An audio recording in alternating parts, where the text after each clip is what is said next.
Hey, everybody! Yes, that's right. We're back. Hey, it is Dr. Mike Savilla coming at you. Today is Sunday, August 9th, or 9 August, depending what part of the world you are. 2015, it is 7 p.m. Eastern Daylight Time, and I think it's 2300 GMT. I will check with Kyle with that. Hey, thanks for joining us live, and also if you're watching this afterward, thank you so much for being with us. Our main topic tonight will be the upcoming, very exciting 2015 Family Medicine Global Health Workshop, October 2 to 4 in Denver, and also we'll be talking about the pre-conference on Thursday, October 1st, 2015. And here tonight to talk about that's with us is our good friend Kyle Hodebeck. Kyle, welcome back to the show there, my friend. Hi, Mike. Thank you for having me, and I'd also like to welcome and introduce our special guest, Maria Colon, who's also one of our Polaris superstars. Hello! Hi, thank you. So, Maria, thank you so much for being here. Just to kind of introduce Yes. yourself to our audience, tell everybody who you are, where you're located at, and kind of what your practice situation is. So, my name is Maria. I am right now located in the Rio Grande Valley in Texas. So I'm 15 minutes from the border with Mexico. My current practice right now, I'm in academic medicine. So I work with residents and medical students in the new medical school, UT, University of Texas at Rio Grande Valley. Wow, there's a new medical school there. How long has it been there? Did it just open in the past couple of years? So yes, we're going to be interviewing the first class for 2016 this year. So yes, it's brand new. Wow, it's very exciting. So did Kyle have to threaten you to be on the show, or what did he use his powerful charm to have you come and talk with us today? No, it's powerful muscles. Very good, very good. Well, thank you so much for being here. Yes. So our first topic today, and our main time, we'll spend a lot of time on this, and I welcome Kyle for coming back to talk about global health and the pre-conference. So Kyle, just kind of review things with our audience here about the pre-conference and the global health conference coming up in Denver. Yeah, sure. Along with Maria and several of our colleagues here in the U.S., Canada, and the Caribbean, we have our executive committee. We'll actually be meeting a little bit later on today to continue on with that planning process. But we have our pre-conference in the afternoon of the 1st of October. In the morning, we'll be having our executive committee. I just received an email yesterday confirming that the WONCA president, Michael Kidd himself, will be there in attendance and will be addressing both the executive committee and the pre-conference attendees. That's really cool to have him there and present to him what we've been doing over the last year, and I know we're all really proud of things that have been going on. The pre-conference itself, I'll be starting as one group. We'll be discussing a few things as a group, and then we'll break into different parts to include one aspect looking at FM360, which is our WONCA YDM, or Young Doctor Movement exchange program that we have. The next thing we'll be looking at the FM Changemakers, which is basically be looking at collaborations within North America as well as other locations around the globe. And the last part will be an Aspire group, which is our newly developed pilot group looking at leadership within family medicine and developing young leaders. Afterwards, we'll be coming back together, making a plan for the following year. So we have follow-up work and the results coming out of that day's work, and then we'll be preparing for the actual global health workshop itself. I don't know, anything else on your end, Maria, that I forgot? No, that's perfect. So, Maria, I presume you Yes. probably have some goals, or you probably have some roles in this kind of pre-conference. So, where will people see you around doing things during the pre-conference and during the Global Health Workshop itself? Yeah, so in the pre-conference, I'm going to be working with the FM360 group that we're going to be having. And then in the conference by itself, I have a couple of presentations. So one of them will be with Paul Larson, and it's going to be in medical education and the development of family medicine in Africa, both East and West Africa. I'm also going to be presenting something that Polaris and Wanaka'i, which is the Young Doctors Movement for Iberoamerica, are doing together. That is that we're developing some universal competencies for family medicine that are, the way that this was developed was actually in the pre-conference in Montevideo in Uruguay this past March. And then I'm also going to be having, and not me myself, but actually a group of young ladies and gentlemen, Kyle. We're going to be actually presenting the first ever Spanish presentation in the Global Health Workshop. And what we're going to be discussing is the collaboration for the development of research with countries of South America and Latin America specifically.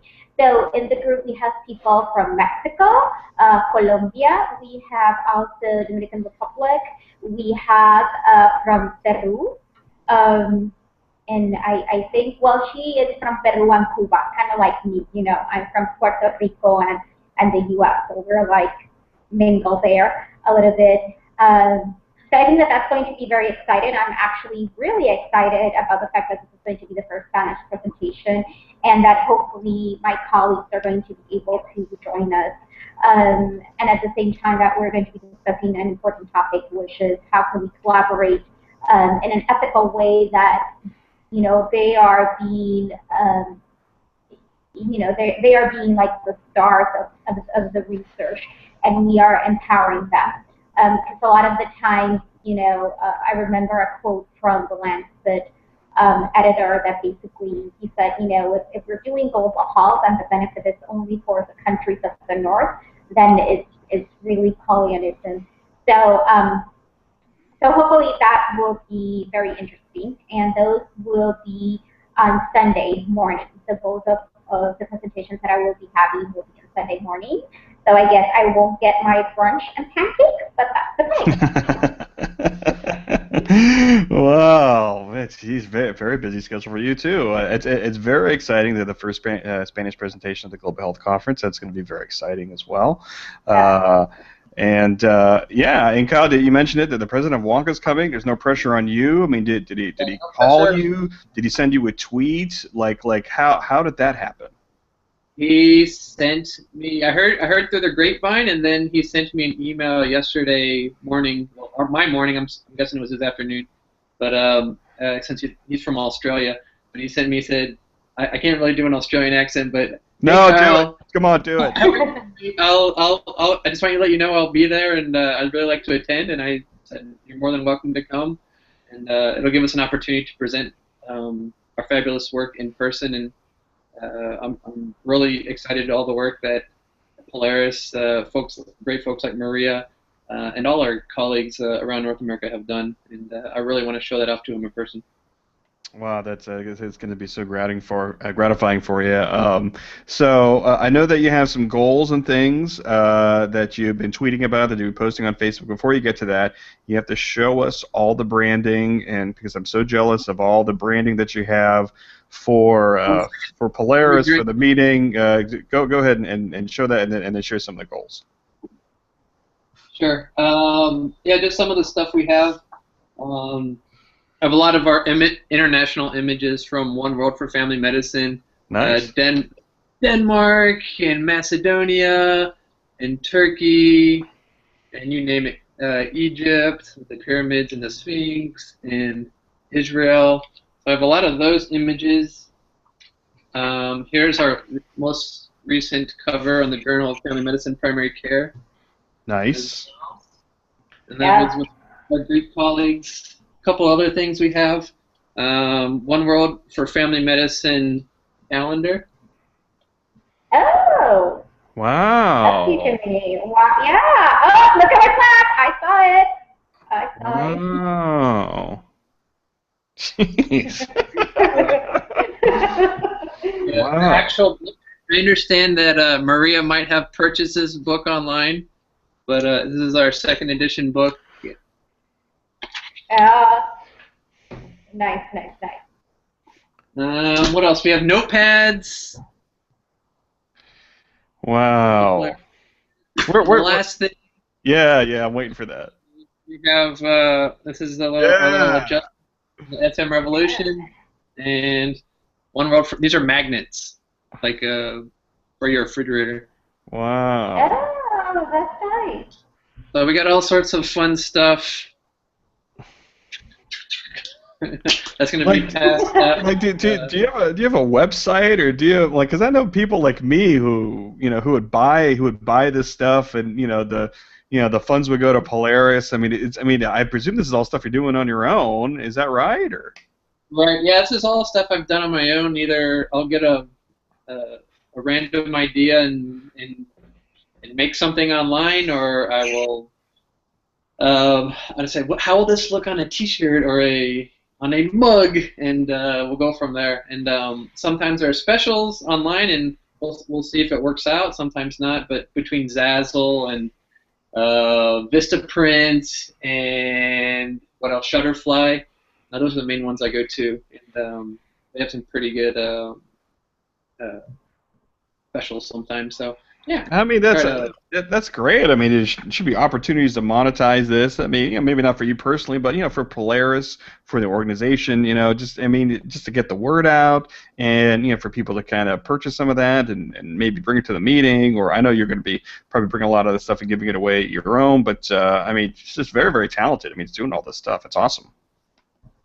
Thank you. Yeah, it's a way for me to both promote Polaris and also use little gifts to show people that I really appreciate the work they've been doing. Now, Kyle, I know you have some big, huge social media goals for Polaris 15, which I know you've already been talking about. What are they? Right. So I guess just over a week ago now, with the national conference.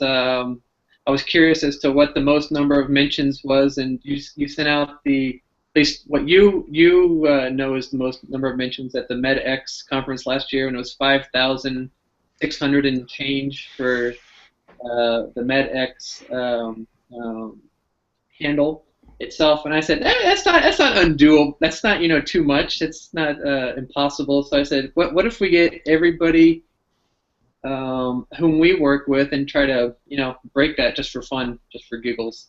And so I'd really like to see us push the handle for Wonka Polaris, so just at Wonka Polaris, and see if we can get that over 6,000 during our Polaris 15 pre-conference. So just hashtag Polaris 15.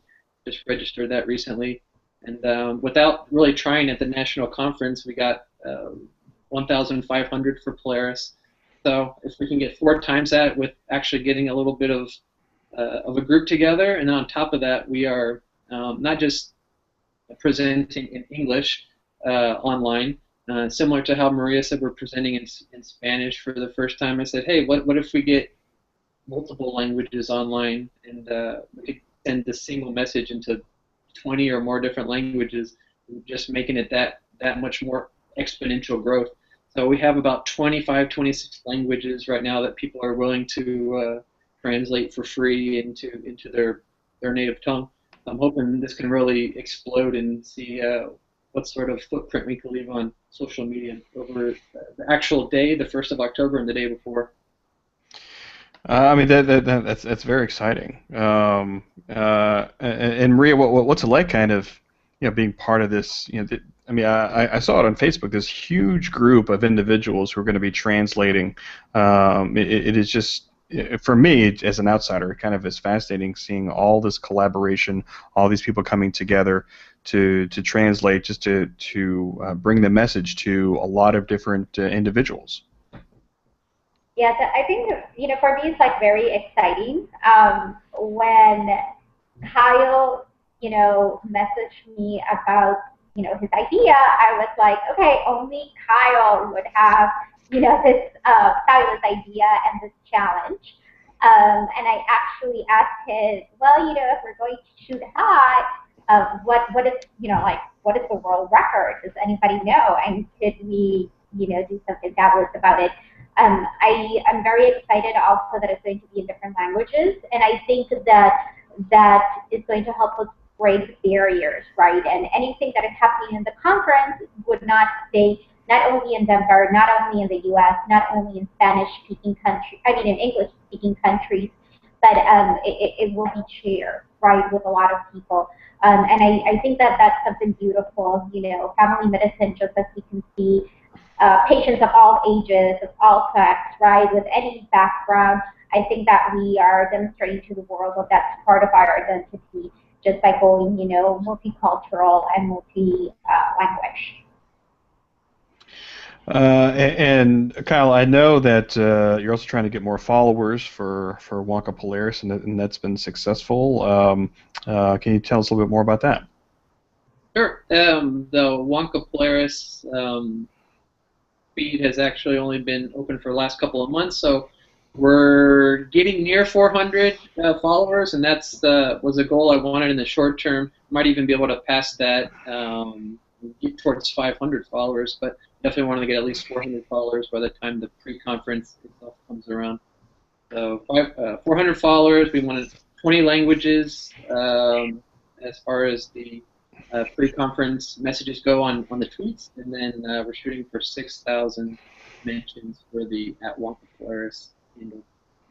Those are our goals. Yeah, I mean that's great. I mean during the resident student meeting, I saw, and you posted prominently there, Kyle, that your colleagues there were being very active on the Twitter stream. I was kind of jealous about that. So I mean, it's cool that you guys are getting your voice out there and making yourselves prominent out there. So that's kind of cool to see. But I'm like, hey, I know some of those people, and Kyle put them up to do that, so I know. So good job. So Kyle, anything else that we forgot on this topic here? Because I do want to talk about Balint, but I don't know if there's anything else that we should mention before moving on. As far as the pre-conference, I think we hit most of it. We're just looking to have as many people there in person, and if not, please join us online, because we got that record, and it'd be cool for everyone to be able to say, I was a part of that record, and then later on we'll maybe go for another one next year.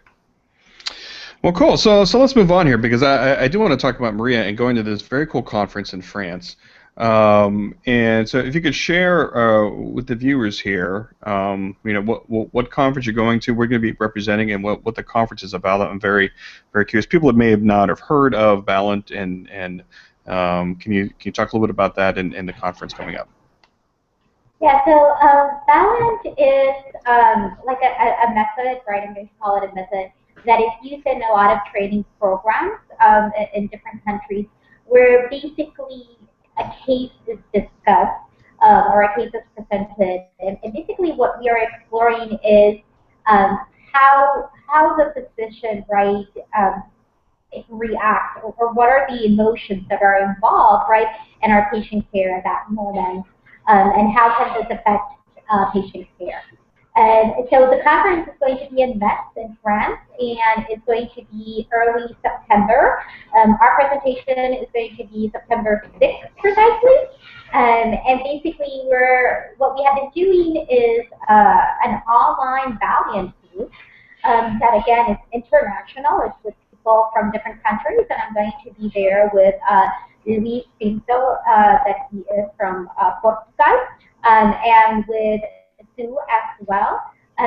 There's Don is going to be there, and he's from UC Denver, and then Albert. So it's going to be, a really interested international group. And the conference is basically, it's called the International Federation, Balint Federation, something like that. That is actually where we're going to be at, and then I'll continue to participate in the rest of the conference, which is, about health.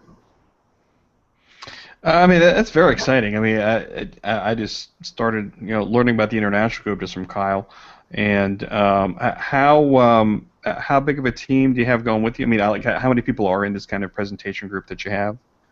is it just you? No. It is 1, 2. Hold on, I'm using my fingers, but I'll get there. 5. 5. That's right? a lot. Yeah. So 5. Yeah, 5 per people. 5 persons. Yeah. Yeah, so that's very exciting, and I think a lot of people maybe just learning of this, or even just learning of I didn't even know there's an international society or organization that does that. So I guess Maria, so what do you get out of Balint as a professional? Why is it? Why do you believe it's important for people to participate in a kind of a Balint group? Okay, so specifically with this group, one of the things that I have been fascinated about is that even though it's people from different countries and from different cultures, it is amazing how we actually deal, right, with the same patient issues, right, and how these are just like universal topics. And how we can share the same, emotions and reactions. So I think that for me, that has been amazing, where you can see that there is actually no cultural barriers, or sometimes we put more weight, on the culture than maybe what we should be putting on. I think that at the same time, it makes us be a little bit more aware of,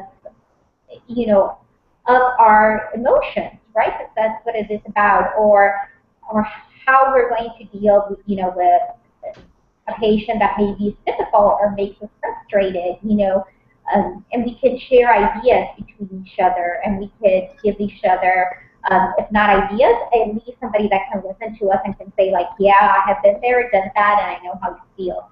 So I think that that's what you get out of it professionally.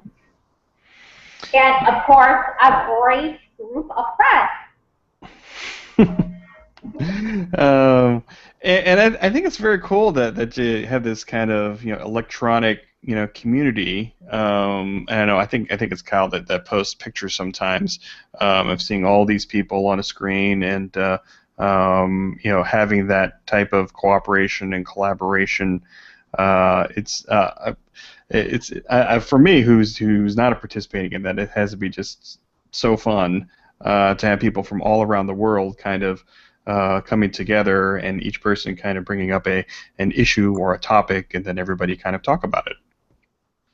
Yes, it's absolutely it's fascinating, as I can say. I mean, and it's just very interesting how sometimes people say things and you're like, yeah, been there, done that. And again, it doesn't matter, what country they come from or where they're practicing or where they train. We just, have to deal with the same issues. And Kyle, I know we've talked about Balint before, and did you participate sometimes in these discussions as well? Definitely, yeah. I was the one who kind of brought this group together originally, and it's really taken off, and it's been a great experience. And each person brings their own flavor of family medicine, depending on how they practice and where they practice. And in addition to what Maria just stated there, one of the recent cases that we presented was a patient that came from one of the countries that one of the participating doctors comes from. So he was able to give a little bit of insight from that cultural aspect, and make us all a little bit more culturally competent as well. It's kind of nice to not just bring in that American view, but bring in the Portuguese view and the Egyptian view and the Puerto Rican view and the Peruvian, the Nigerian, you name it, the Indian. We have all these people from around the world, and they bring up aspects that, I didn't think about in the first place. So it definitely makes me a better provider and a better physician participating in this group. And Maria, I presume that when these people discuss, that even though they're from different countries and different cultures, we're all physicians, we're all family physicians. I presume that we're more alike than we are different when it comes to talking about these things. definitely. It might be that some of us, not that we're different, but sometimes, yes, there's things that we have to explain about the practices in our particular countries, right? But we're all dealing with the same thing, and we're all struggle with the same, issues in terms of patient care. So it is pretty unique to, nice to see how this just happens. It doesn't matter where we are kind of like the same, but different at the same time. So yeah, I mean, I'm starting to read a little bit more about this, and I want to thank both of you for kind of bringing more light onto this balance, and the conference too. That's going to be very exciting. Maybe following up with you afterward to kind of see what happened at the conference and how the presentation went. Absolutely. So let's move topics again. So I did want to give a shout out to our colleagues in the FM Changemakers group. They're wild and crazy people. So Maria, I know you're part of that. So what can you what can you share about the group and why is it exciting to be a part of that, and maybe talk a little bit about the Twitter chats that happened with that group. Yeah, so why is this exciting? So people from all over the world, we're all physicians, we're all family physicians, and we come together a lot of the times to discuss topics that pertain us all. It is actually a very good experience because it's one of the ways that you get to learn, right? And you learn how other people are thinking, and you say like, wow, I never thought about this, or I never thought about that. And there are things that you can incorporate into your practice. At the same time, you're creating, a network of professionals all over the world, and you're making friends. So, and friends that can identify with you, that can identify with being a doctor, what being a doctor is all about. So again, very exciting and it's cool. Now I know that their Twitter chats are they're taking a summer break from what I was seeing, and they're going to be coming back soon. But Kyle, I know we talked before the show about the Medics Challenge for them. Have you heard anything yet, or what's the status of it? If you know anything at this point about that project. Sure. So a handful of us, 8 of us specifically, in FM Changemakers, including Maria, got together when we read about the challenge, the Stanford Medics Challenge, basically, which is just looking at data points from Twitter and seeing how we can apply that to medicine to improve. Our goal is to improve family medicine. Basically, what we did was make an impact factor for hashtags as well as for individuals using Twitter in order for us to better understand which hashtags and which individuals are most influential.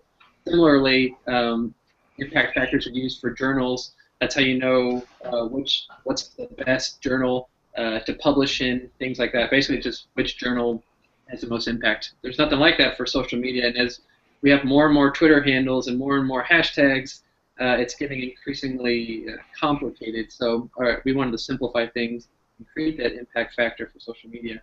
We were picked up as one of the 16 semifinalists worldwide, and then so that allowed us it gave us access based on our proposal to these data points. We data mined, we did thematic analysis, and then came up with our list of both individuals as well as hashtag ranks, and did a nice long write-up and turned that in. We're still waiting to see if we made it to be one of the 3 finalists. We hope so.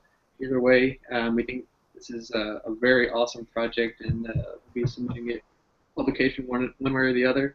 In the meantime, we've applied those ranks that we do have based on the impact factor, and I have a paper that we put together, and it uses the specific ranks in order to pull social media tweets and sites off of Twitter and put that into one location so that people can, instead of going to random locations. They can go to one location and get the most influential news and updates.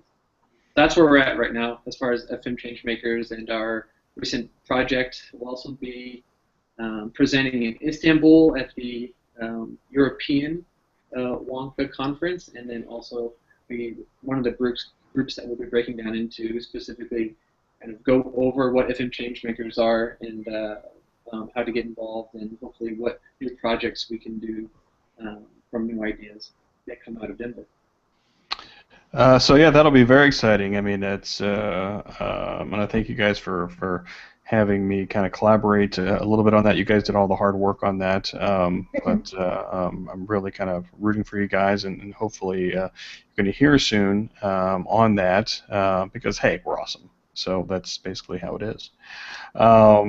So I guess as we start kind of winding down our conversation, Kyle, I did want to ask you to give us an update on One Word for Family Medicine, and I just keep seeing more and more countries, and you're collaborating more. Even during the Student Resident National Conference, you did a One Word for Family Medicine. Where do things stand at this point? You just have more and more countries being involved. Right. It slowed down a little bit as we get to the more difficult to reach countries, but we literally just added Iraq in the past couple of days, and that has, within the Iraqi social media scene, which they just added me into there, and I have to translate everything because it's all in Arabic, but it has gotten a lot of good praise in that part of the world, and it's definitely something positive for Iraqi family medicine, and they've really enjoyed that image. From that, other locations around Iraq have also contacted me so we can continue the project in the Middle East region. Lebanon, as well as Kuwait, are working on their projects right now, and Algeria as well in that same Wonka region. Besides that, we have a couple other spots all around the world that are participating, and we're just slowly but surely spreading out. We're at about 55 countries right now, and on our map online we have 5,400 views in 94 countries. We'll hopefully get to 100 different countries here shortly, and hopefully we can get pretty much every country in the world by the time of Rio conference next year, which is the Wonka World Conference in 2016.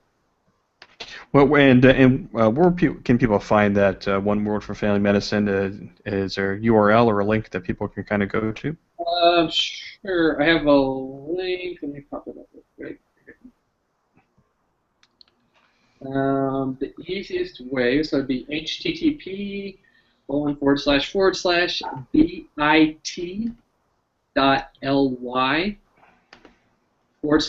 Word for Family Medicine. It's the number one, not spell. The number one and then word for family medicine. http://bit.ly/the number one word for family medicine. Cool. Yeah, I mean, it's just, I keep seeing, and it's cool. And when people go there, you're going to see a map of the world, and then you're going to see places where you can click, and you can kind of see what the image is, and you can read and kind of see what they have, and it's fascinating.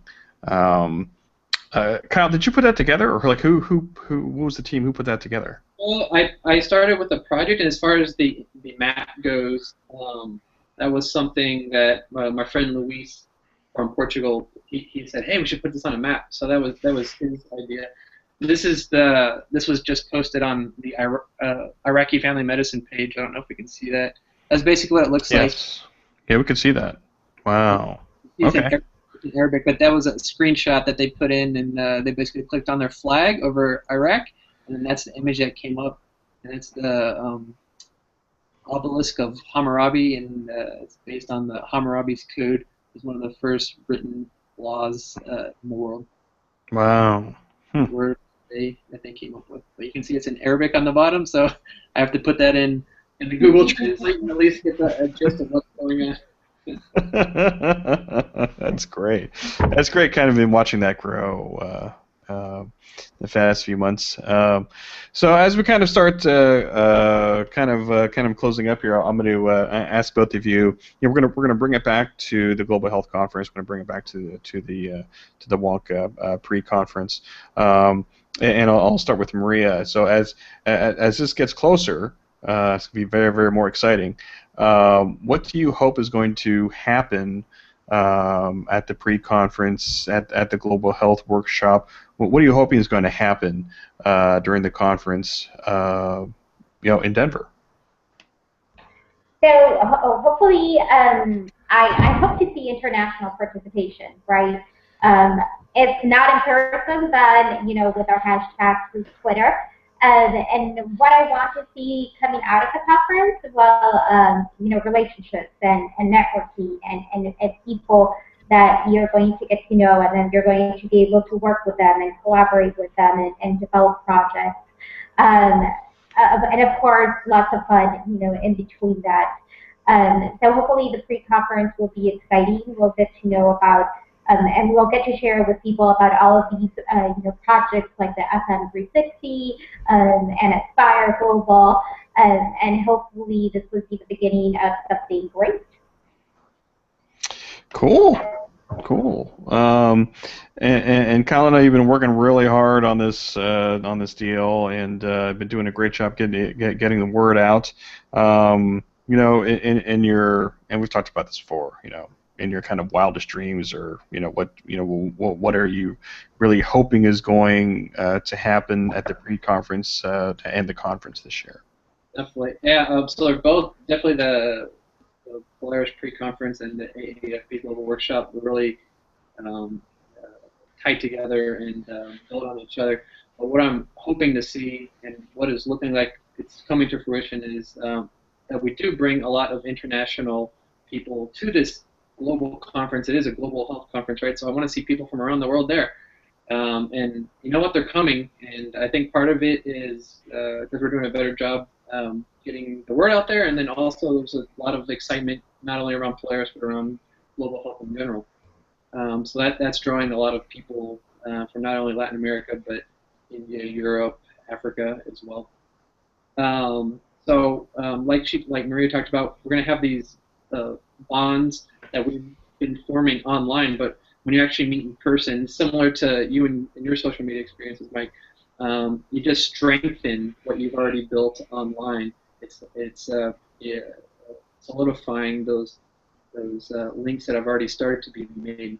Additionally, it can't just stop there, which has been my experience with some previous past conferences. We need to use that as a building block, set up a plan for the next year, and really have an idea, a goal, and something to shoot for the next year together as a team.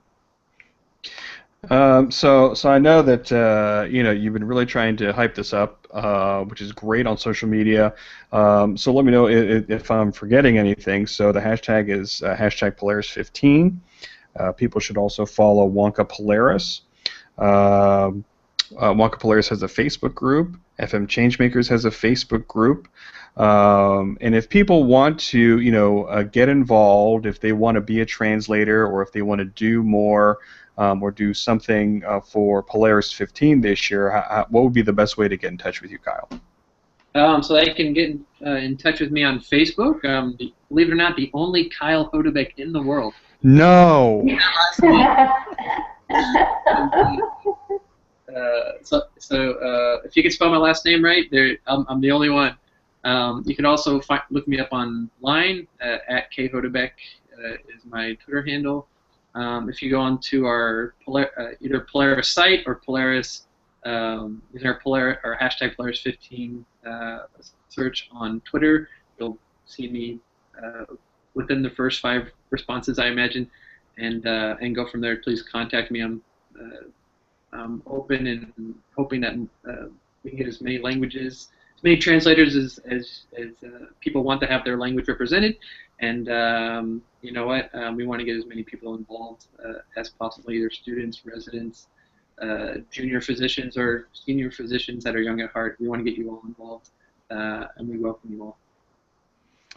Great, great. And Maria, so if you could tell us again when the Balance conference is, and I know that you're on Twitter as well. Let people know about that and to how to say hi and hello to you.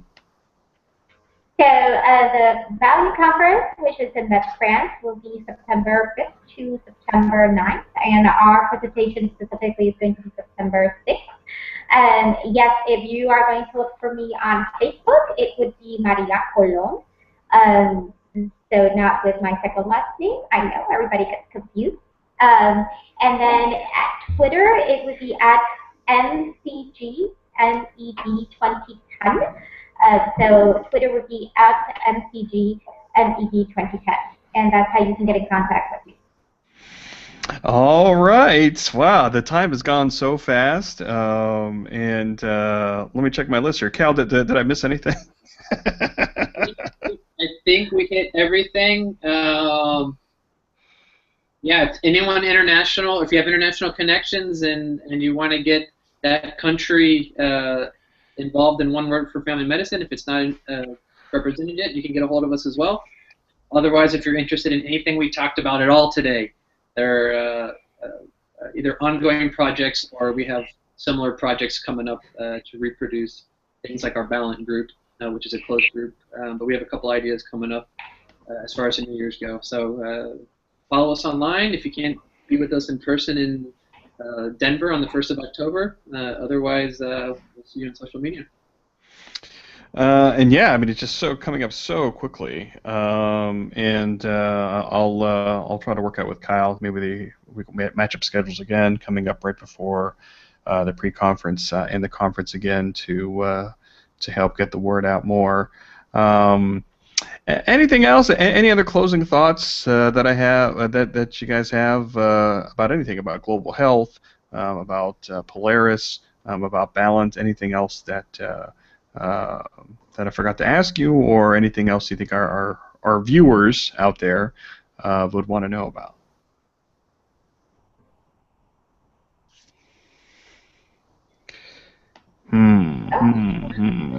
I can't believe we covered it all. We covered it all during this program. It is just so exciting.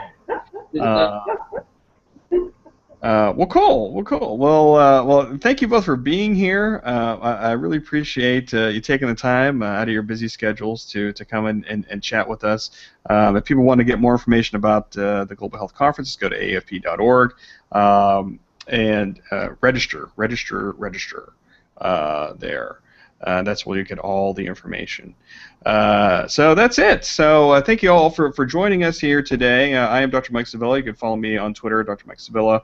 And I have a new blog post up today about the conference I was at just over the weekend in Toronto, Ontario, Canada, talking to our colleagues in the Psychology Association, talking to them about fragmented care, our broken healthcare system here in the United States. Go to drmikesevilla.com and read all about that. I hope to be posting some of my presentations there as well. So thank you both again for being here. So we'll see you all again next time. So bye. Bye. Bye.